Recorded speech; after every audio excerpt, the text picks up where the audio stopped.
ഇതൊരു തട്ടിക്കൂട്ട് വീഡിയോ ആണ്. തട്ടിക്കൂട്ട് റെസിപ്പിയാണ്. പക്ഷേ ഫൈനൽ ഔട്ട്പുട്ട് അടിപൊളിയാണ് കേട്ടോ. പോസ്റ്റ് ചെയ്യണോ വേണ്ടയോന്ന് ഞാൻ കുറേ ആലോചിച്ചു. പക്ഷേ ഫൈനൽ പ്രൊഡക്റ്റ് കഴിച്ചു നോക്കിയപ്പോൾ നിങ്ങൾക്കും കൂടി കാണിച്ചെന്നേ പറ്റൂന്ന് വിചാരിച്ചു കേട്ടോ. അങ്ങനെ നമ്മളിപ്പോൾ ചെയ്യുന്നതേ ഈ കുനാഫ ഡോ ഞാൻ വാങ്ങി വെച്ചിട്ട് കുറേ ദിവസമായി ഫ്രീസറിൽ കിടക്കുന്നത്. അതെങ്ങനെയെങ്കിലും ഒന്ന് എന്തെങ്കിലുമൊക്കെ ആക്കി കുനാഫ ഉണ്ടാക്കാൻ എനിക്കിഷ്ടമില്ല. വേറെ എന്തെങ്കിലും ട്രൈ ചെയ്യാൻ വിചാരിച്ചു. അപ്പോൾ പീനട്ട് ബട്ടറിൻ്റെ ചെറിയൊരു ബോക്സും ഉണ്ട്. അപ്പോൾ ഞാൻ അതിന് വേണ്ട സാധനങ്ങളൊക്കെ ഇവിടെ ഇങ്ങനെ എടുത്ത് വെക്കുന്നുണ്ട് കേട്ടോ. ചോക്ലേറ്റ് ആണ് നമ്മൾ ഉണ്ടാക്കാൻ പോകുന്നത്. ഇത് ഫില്ലിംഗ് ആയിട്ട് കൊടുത്തിട്ടുള്ള ചോക്ലേറ്റ്. അപ്പോൾ എൻ്റെ അടുത്തുള്ള സാധാരണ പാത്രം, നിങ്ങളെ കയ്യിൽ എന്ത് പാത്രമാണോ ഉള്ളത് അതിൻ്റെ, നിങ്ങൾക്ക് ഏത് ഷേപ്പ് കിട്ടണമെന്ന് വെച്ചാൽ അങ്ങനത്തെ ഒരു ഷേപ്പിലെടുത്താൽ മതിയേ. പിന്നെ നമുക്ക് ഡാർക്ക് ചോക്ലേറ്റ് വേണം. അതായത് ചോക്ലേറ്റ് ആയാലും കോമ്പൗണ്ട് ആയാലും കുഴപ്പമൊന്നുമില്ല. മിൽക്ക് കോമ്പൗണ്ട് ആയാലും ഡാർക്ക് ചോക്ലേറ്റ് കോമ്പൗണ്ട് ആയാലും ഏതാണെങ്കിലും. എൻ്റെ അടുത്ത് ഇപ്പോൾ മെല്ലോൻ്റെതും ഉണ്ട് വാനിലിയറിൻ്റെതും ഉണ്ട്. തൽക്കാലം ഞാൻ വാനിലിയറിൻ്റെ ഡാർക്ക് കോമ്പൗണ്ടാണ് എടുത്തിട്ടുള്ളത്. എന്താ അറിയോ, വാനിലിയർ മെൽറ്റ് ചെയ്യുമ്പം പെട്ടെന്ന് അലിയുന്ന പോലെ തോന്നും. മറ്റേതും അലിയൊക്കെ ചെയ്യും, നല്ല ടേസ്റ്റുമാണ്, പക്ഷേ സമയം എടുക്കും. എന്തായാലും ഇത് ഇത്ര എടുത്തിട്ടുണ്ട്. അളവൊന്നും ഞാൻ കൃത്യമായിട്ട് പറയുന്നില്ല കേട്ടോ. നിങ്ങൾക്ക് എത്ര അളവിൽ അതൊക്കെ ഒരു കൈ കണക്കിലെടുത്താൽ മതി. കൃത്യമായിട്ട് ഇങ്ങനെ കോമ്പിനേഷൻ വന്നാൽ സക്സസ് ആവുന്ന റെസിപ്പിയൊന്നും അല്ലല്ലോ. അപ്പം ഞാനിതിൻ്റെ ഒരു കട്ട എടുത്തിട്ടാണ് ഇങ്ങനെ ഗ്രേറ്റ് ചെയ്തിട്ടിട്ട് അത് ചോക്ലേറ്റ് ആയിട്ട് മെൽറ്റ് ചെയ്യാനൊക്കെ പോവുകയാണേ. അപ്പോൾ അതിന് വേണ്ടിയിട്ട് ഇങ്ങനെ ചെറിയ ചെറിയ പീസുകളാക്കിയൊക്കെ വെച്ച് ഇനി അപ്പോൾ എനിക്കൊരു ഐഡിയ തോന്നി. വളരെ കുറച്ച് വൈറ്റ് കോമ്പൗണ്ടും കൂടി ഒന്ന് മെൽറ്റ് ചെയ്തെടുക്കുക. ഒരു ഡിസൈൻ കൊടുക്കാമല്ലോ, മാർബിൾ എഫക്റ്റ് കൊടുക്കാൻ വേണ്ടിയിട്ട്. ഉണ്ടാക്കാൻ പോകുന്ന പാത്രം ഏതാണോ അതിൽ ഞാൻ കുറച്ചൊന്ന് ഓയിൽ, സൺഫ്ലവർ ഓയിലോ ബട്ടറോ എന്തെങ്കിലും ഒന്ന് തടവി വെക്കുക, ഡീമോൾഡ് ചെയ്ത് കിട്ടാൻ എളുപ്പത്തിന്. എന്നിട്ട് ഒരു പാത്രത്തിൽ വെള്ളം ചൂടാക്കിയതിന് ശേഷം നമ്മൾ ഡബിൾ ബോയിലിംഗ് മെത്തേഡ് വഴിയാണ് ഇത് മെൽറ്റാക്കുന്നത്. മെൽറ്റാക്കുമ്പം ഇതിങ്ങനെ വെച്ചിട്ട് കുറച്ച് നേരം ഒന്ന് വെയിറ്റ് ചെയ്യുക. എന്നിട്ട് ഇങ്ങനെ ഒന്ന് അങ്ങോട്ടും ഇങ്ങോട്ടൊക്കെ തട്ടിയിട്ട് നോക്കുമ്പം ചൂട് തട്ടിയിട്ട് ഇങ്ങനെ ഉരുകി വരും കേട്ടോ.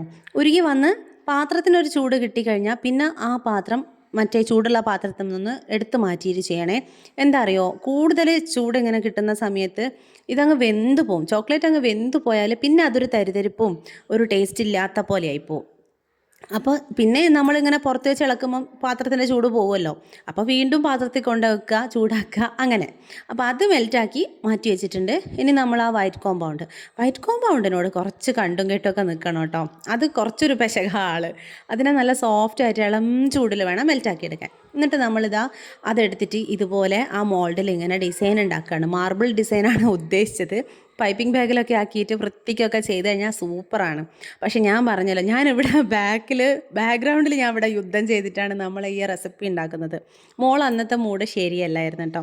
അവളിങ്ങനെ എന്നെ പിടിച്ചു വലിക്കുകയും കരയുകയും എന്തെങ്കിലുമൊക്കെ അവൾക്ക് ഇങ്ങനെ കൊടുക്കാനൊക്കെ വേണ്ടിയിട്ടുള്ള, അപ്പോൾ എനിക്കിത് എങ്ങനെയെങ്കിലും ചെയ്ത് തീർത്താൽ മതിയെന്നായി.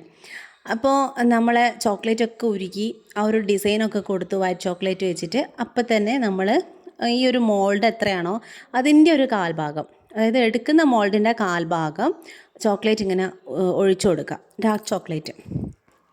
എന്നിട്ട് അതിങ്ങനെ ചെരിച്ച് പിടിച്ചിട്ട് എല്ലായിടത്തും സ്പ്രെഡാക്കുക. എക്സസ് ഓവറായിട്ട് വരുന്നതൊക്കെ നമ്മൾ ആ ഒരു പാത്രത്തിലേക്ക് തന്നെ തിരിച്ച് കൊട്ടി കൊടുക്കുന്നുണ്ട്. ഇനി നമ്മൾ ഇതേപോലെ ബാക്കി എല്ലാത്തിലും ഇങ്ങനെ സ്പ്രെഡാക്കി കൊടുക്കുകയാണ് കേട്ടോ. വളരെ കുറച്ച് മതിയേ, ഒരു ലൈനിങ് കിട്ടുന്ന പോലെ മതി. അത്ര ആയാലാണ് ടേസ്റ്റ് ഉണ്ടാവുക. എന്നിട്ട് നമ്മൾ ഇതിൻ്റെ മോൾഡിൻ്റെ പുറത്തൊക്കെ ആയില്ലേ, അത് ഞാൻ ഇതുപോലെ ഒരു കത്തി വെച്ചിട്ട് ഇങ്ങനെ വടിച്ചു കൊടുക്കുന്നുണ്ട്. അപ്പോൾ കുറച്ചും കൂടി ഒരു വൃത്തിക്ക് കിട്ടുമല്ലോ വിചാരിച്ചിട്ട്. വൃത്തിയൊന്നും ഇല്ല കേട്ടോ. ആ മോൾഡ് കണ്ടു കഴിഞ്ഞാൽ പിന്നെ നമുക്ക് ചോക്ലേറ്റിനോടുള്ള ഇഷ്ടം അങ്ങ് പോയി പോവും. ഇനി ഞാൻ നേരത്തെ എടുത്ത് വെച്ചാൽ വലിയ ചോക്ലേറ്റ് ഉണ്ടാക്കാൻ എടുത്ത് വെച്ച പാത്രം ഉണ്ടല്ലോ, അത് സ്റ്റീലിൻ്റെ പ്ലേറ്റ് ആയാലും എന്താണെങ്കിലും കുഴപ്പമില്ല. നമുക്ക് ചോക്ലേറ്റിൻ്റെ മോൾഡുകൾ വാങ്ങാൻ കിട്ടും കേട്ടോ. ഞാൻ അതൊന്നും എടുത്തില്ല, അതൊക്കെ നമ്മളെ വീട്ടിൽ ഇരിപ്പുണ്ട്. പക്ഷേ അതിനി എടുത്ത് കഴുകി വൃത്തിയാക്കുമ്പോഴത്തേക്കും ശാന്തമോളെ മൂട് പിന്നെയും പെശകായാൽ ശരിയാവില്ല വിചാരിച്ചിട്ട് തൽക്കാലം ഒരു പ്ലാസ്റ്റിക്കിൻ്റെ പാത്രം എടുത്തതാണേ. അപ്പോൾ അതിൽ ഇങ്ങനെ ലൈനിങ് ഉണ്ടാക്കിയിട്ട് എക്സസ് ആയിട്ടുള്ളത് കൊട്ടി കൊടുത്തു. ഇനി നമ്മൾ എടുത്ത് വെച്ചിട്ടുള്ള കുനാഫയുടെ ആ ഒരു ഡോ ഇല്ലേ, അതിൻ്റെ കുറച്ച് മാത്രമേ എടുത്തുള്ളൂ. ബാക്കി തിരിച്ച് സെലോ ടോപ്പൊക്കെ ഒട്ടിച്ച് ഫ്രീസറിൽ തന്നെ കൊണ്ടുവച്ചിട്ടുണ്ട്. ഇനി നമ്മൾ എടുത്തിരിക്കുന്ന കുനാഫേൻ്റെ ഡോ കുഞ്ഞിതായിട്ട് ഇങ്ങനെ കട്ട് ചെയ്ത് കൊടുക്കുകയാണ്. നമ്മൾ പായസത്തിനൊക്കെ അങ്ങനെ പൊടിച്ചു ചെറിയ പീസാക്കൂലേ, അതിനേക്കാൾ ചെറിയ പീസാക്കിയിട്ടാണ് ഇപ്പം ഞാൻ കട്ട് ചെയ്തെടുത്തിട്ടുള്ളത്. അപ്പോൾ അതങ്ങനെ വെച്ചു. ഇനി നമ്മൾ ഒരു അടി കട്ടിയുള്ള പാത്രത്തിലേക്കാണ് ഇതിട്ട് വറുത്തെടുക്കാൻ പോവാണ്. വറുത്തെടുക്കാന്നല്ല പറയേണ്ടത്, ശരിക്കും ബട്ടറിൽ പൊരിച്ചെടുക്കുക എന്ന് പറയുന്നതായിരിക്കും നന്നാവുക. കാരണം ഇതിപ്പോൾ ഞാനിവിടെ കുറച്ച് അധികം ബട്ടർ എടുത്തിട്ടുണ്ട്. ഒരു 2-3 ടേബിൾ സ്പൂൺ ബട്ടർ ഞാൻ ഉറപ്പായിട്ടും എടുത്തിട്ടുണ്ട് കേട്ടോ. ഒരു 40 ഗ്രാമിന് മേലെ ബട്ടർ എടുത്തിട്ടുണ്ട്. കാരണം എന്താണെന്നറിയോ, ഇതിന് മുമ്പ് ഞാനൊരു കണ്ടെയ്നർ ഉണ്ടാക്കിയിട്ടുണ്ടായിരുന്നു കേക്കിൻ്റെ, ഒരു ചെറിയൊരു മിനി ബോക്സിലൊക്കെ ആയിട്ട്. അത് നിങ്ങൾക്ക് ചാനലിൽ നോക്കിക്കഴിഞ്ഞാൽ വീഡിയോ കാണാൻ പറ്റും. അത് പക്ഷേ ആ ഒരു കുനാഫ കുറച്ച് സമയം കഴിഞ്ഞപ്പോഴത്തേക്കും അതങ്ങ് ചത്തുപോയ പോലെ, ആ ക്രിസ്പിനെസ് അങ്ങ് മാറിപ്പോയി. അപ്പം ഞാൻ എന്ത് ചെയ്തു, ഇത്തവണ ബട്ടർ കൂടുതലെടുത്തിട്ട്, അന്ന് ഞാൻ ബട്ടറിൽ ചെറിയൊരു പിശുക്ക് കാണിച്ചിട്ടുണ്ടായിരുന്നു. അപ്പോൾ ഇന്ന് ഞാൻ പിശുക്കൊന്നും കാണിക്കാതെ എന്നിട്ട് ബട്ടർ ഒന്ന് ഉരുക്കി, മുഴുവനായിട്ട് ഉരുക്കിയിട്ടൊന്നുമില്ല കേട്ടോ. അതിന് മുമ്പ് തന്നെ നമ്മൾ കുനാഫയുടെ ഡോ ഇട്ടിട്ട് ഇങ്ങനെ വറുത്ത് കൊടുക്കുകയാണ്. ഇത് കുറച്ച് സമയം എടുത്തു കേട്ടോ, ഒരു 5-8 മിനിറ്റിലും കൂടുതൽ എടുത്തിട്ടുണ്ട്. അപ്പോൾ ഇതിങ്ങനെ വറുത്ത് കുറേ സമയം കഴിയുമ്പോൾ ഗോൾഡൻ കളറിലേക്ക് മാറിയിട്ട് പിന്നെ ഇങ്ങനെ പാത്രത്തിൽ ഇങ്ങനെ അത് ഇളകുന്ന സമയത്തുള്ള ഒരു സൗണ്ടില്ലേ, ചിൽ ചിൽ എന്നുള്ള ആ ഒരു സൗണ്ട് കിട്ടും നമുക്ക് വറുത്തെടുക്കുമ്പം. ഇത് നല്ല ക്രിസ്പി ആയതിൻ്റെ സൗണ്ട്. എന്നതിന് ശേഷമാണ് ഞാൻ പീനട്ട് ബട്ടർ ഇവിടെ എടുത്ത് ഇതിലേക്ക് ഇട്ട് കൊടുക്കുന്നത്. അതിനും പ്രത്യേകിച്ച് അളവൊന്നുമില്ല, നിങ്ങൾക്ക് എത്ര വേണോ അത്ര എടുക്കാം. പീനട്ട് ബട്ടർ ഞാനിപ്പോൾ തൽക്കാലം എടുത്തിരിക്കുന്നത് ക്രഞ്ചി ആയിട്ടുള്ളതാണ്. അതായത് ആ പീനട്ട് ബട്ടറിനകത്ത് കടിക്കാൻ പാകത്തിന് കടല കുഞ്ഞു കഷ്ണങ്ങളുണ്ട്. അത് അല്ലെങ്കിലും എടുക്കാം കേട്ടോ, പേസ്റ്റ് മാത്രമായിട്ടുള്ളതും എടുക്കാം.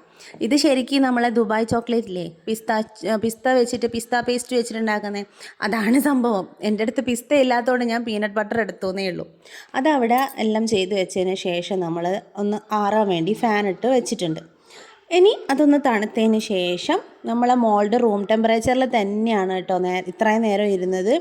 ആ ഒരു ചോക്ലേറ്റൊക്കെ ഡിപ്പ് ചെയ്തില്ലേ, ഫ്രീസറിൽ വെക്കണമെന്നൊന്നുമില്ല, വേണമെങ്കിൽ വെക്കാം കേട്ടോ. അതുവരെ അപ്പോഴത്തേക്കും ഉറച്ചിട്ടുണ്ട്. നമ്മൾ റൂം ടെമ്പറേച്ചറിൽ വെച്ചപ്പോൾ തന്നെ വെറും ചോക്ലേറ്റ് അല്ലേ, ഗനാഷൊന്നും അല്ലല്ലോ. എന്നിട്ട് നമ്മൾ അതൊരു 1/4 ഭാഗത്തോളം ഉണ്ടാക്കി വെച്ചിട്ടുള്ള കുനാഫേൻ്റെ ആ മിക്സില്ലേ അത് വെച്ചിട്ട് അതിന് മുകളിൽ ചോക്ലേറ്റ് ഇങ്ങനെ എടുത്തിട്ട് എന്താ പറയുക, ഒന്നിച്ച് സ്പ്രെഡാക്കുക. അതിൽ ശ്രദ്ധിക്കേണ്ട കാര്യം എന്താ വെച്ചാൽ എഡ്ജ് ഉണ്ടല്ലോ, എഡ്ജ് കറക്റ്റ് ജോയിൻ ആവുന്ന വിധത്തിൽ തന്നെ സ്പ്രെഡ് ചെയ്ത് കൊടുക്കണം. ഇത് ഞാൻ ശരിക്കും ഇങ്ങനെ കാണിച്ചു തരുകയും ചെയ്യുന്നുണ്ട്, പറയുകയും ചെയ്യുന്നുണ്ട്. ഇതിങ്ങനെ ഡീറ്റെയിൽ ആയിട്ട് പറയേണ്ട കാര്യമൊന്നുമില്ലല്ലോ, ഇതെല്ലാവർക്കും ഒരുവിധം മനസ്സിലായി, കാര്യം മനസ്സിലായി. പക്ഷേ വീഡിയോ ആയതുകൊണ്ട് ഞാൻ ഇങ്ങനെ പറയണമല്ലോ വിചാരിച്ചിട്ടാട്ടോ. അത് ഫ്രീസറിൽ കൊണ്ടുവച്ച് അതിന് ശേഷം നമ്മൾ കുറച്ചും കൂടി ഡോ എടുത്തിട്ട് ഈ വലിയ പാത്രത്തിലേക്ക് ഇട്ട് കൊടുത്തിട്ട്, ഇവിടെയും ശ്രദ്ധിച്ച് ഞാൻ ഒന്ന് കെയർ ചെയ്തൊരു കാര്യം എന്താണെന്ന് വെച്ച് കഴിഞ്ഞാൽ അരികിലേക്ക് കൂടുതൽ ഇട്ട് കൊടുത്തില്ല. അരികെപ്പോഴും ചോക്ലേറ്റിനെ ജോയിൻ ചെയ്യുന്ന പോലെ വിട്ടു കൊടുത്തു, അല്ലെങ്കിൽ ചിലപ്പോൾ 2 പീസായിട്ട് വിട്ടു പോകാൻ സാധ്യതയുണ്ടല്ലോ മേലെയും താഴെയും. അതുകൊണ്ട് അരികിലേക്ക് കൂടുതൽ വെച്ച് കൊടുത്തില്ല. അവിടെ ചോക്ലേറ്റുമായിട്ട് ടച്ച് ആയിക്കോട്ടെ എന്ന് വിചാരിച്ചിട്ട് ഇതുപോലെ നിരപ്പാക്കി കൊടുത്തു. എന്നിട്ട് ബാക്കിയുള്ള ചോക്ലേറ്റും കൂടെ നമ്മളിതിന് മുകളിലോട്ട് ഒഴിച്ചു കൊടുത്തു. എനിക്കിവിടെ ചോക്ലേറ്റ് നേരത്തെ എങ്ങാണ്ടും നമ്മൾ ഡബിൾ ബോയിൽ ചെയ്ത് മെൽറ്റ് ചെയ്തതാണ്. പക്ഷേ ഇതുവരെ അത് ഈ പാത്രത്തിലിരിക്കുന്നത് കട്ടിയായിട്ടില്ല കേട്ടോ. അഥവാ നിങ്ങളത് കട്ടിയായി പോയെന്ന് വിചാരിക്കും, അപ്പോൾ വീണ്ടും നമുക്ക് ചൂടുവെള്ളം എടുത്തിട്ട് അതിന് മുകളിൽ വെച്ച് കൊടുക്കുമ്പം അത് ഒന്ന് അലിഞ്ഞ് കിട്ടും. എന്നിട്ട് ഇതിന് മുകളിലേക്ക് ആക്കി കൊടുത്താൽ മതിയേ. ഇനി ഞാൻ ആ സ്പാച്ചില വെച്ചൊന്ന് നിരപ്പാക്കി കൊടുത്തു. ഇത്രയേ ചെയ്തിട്ടുള്ളൂ. ഫ്രീസറിൽ വെച്ചു. പിറ്റേന്നാണ് ഇത് എടുക്കുന്നത്. പിറ്റേന്ന് വരെ ഒന്നും ഇത് വെക്കണ്ട, ഒരു 10 മിനിറ്റ് പോലും, 10 മിനിറ്റിന് മുന്നേ ചോക്ലേറ്റ് കട്ടയാവും കേട്ടോ ഫ്രീസറിലൊക്കെ വെച്ച് കഴിഞ്ഞാൽ. പക്ഷേ എന്നോട് സംഭവം ഉണ്ടാക്കി വെച്ചത് മറന്നുപോയി. അപ്പോൾ ഇന്ന് എനിക്ക് ഓർമ്മ വന്നപ്പോൾ ഞാനതെടുത്ത് ഡീമോൾഡ് ചെയ്തപ്പോൾ ശരിക്കും ഞാൻ പ്രതീക്ഷിച്ചില്ല കേട്ടോ, ഇത്ര അടിപൊളിയായിട്ട് കിട്ടുമെന്നൊന്നും ഞാൻ ഒരിക്കലും വിചാരിച്ചില്ല. പ്ലാസ്റ്റിക് ബോക്സിലുള്ളത് ഒന്ന് ഡീമോൾഡ് ചെയ്ത് കിട്ടാനുള്ള എളുപ്പത്തിന് ഞാൻ അതിൻ്റെ അറ്റം പിടിച്ചിങ്ങനെ ഞെക്കി കൊടുക്കുന്നുണ്ട്. അപ്പോൾ ഒന്ന് പെട്ടെന്ന് വന്നോട്ടെ എന്ന് വിചാരിച്ചിട്ട്. അപ്പം മുകളിലോട്ട് ഇങ്ങനെ പൊന്തി നിന്ന പീസൊക്കെയാണ് കേട്ടോ അങ്ങനെ പൊടിഞ്ഞു വീണത്. അത് നമുക്ക് പ്രശ്നമില്ല. പിന്നെ ഞാൻ അതിൽ നിന്ന് ഡീമോൾഡ് ചെയ്യാൻ വേണ്ടിയിട്ട് 2 കുത്തെല്ലാം കൊടുത്ത സമയത്താണ് മൂപ്പര് ഈസി ആയിട്ട് ഇങ്ങനെ ഇറങ്ങിപ്പോന്നപ്പം ശരിക്കും ഞാൻ സീരിയസ്ലി പറയാം, എനിക്ക് ഭയങ്കര സന്തോഷമായി. കാരണം എന്താണെന്ന് വെച്ചാൽ നല്ല ഫിനിഷിങ്, എവിടെയും ഒരു പ്രശ്നമില്ല.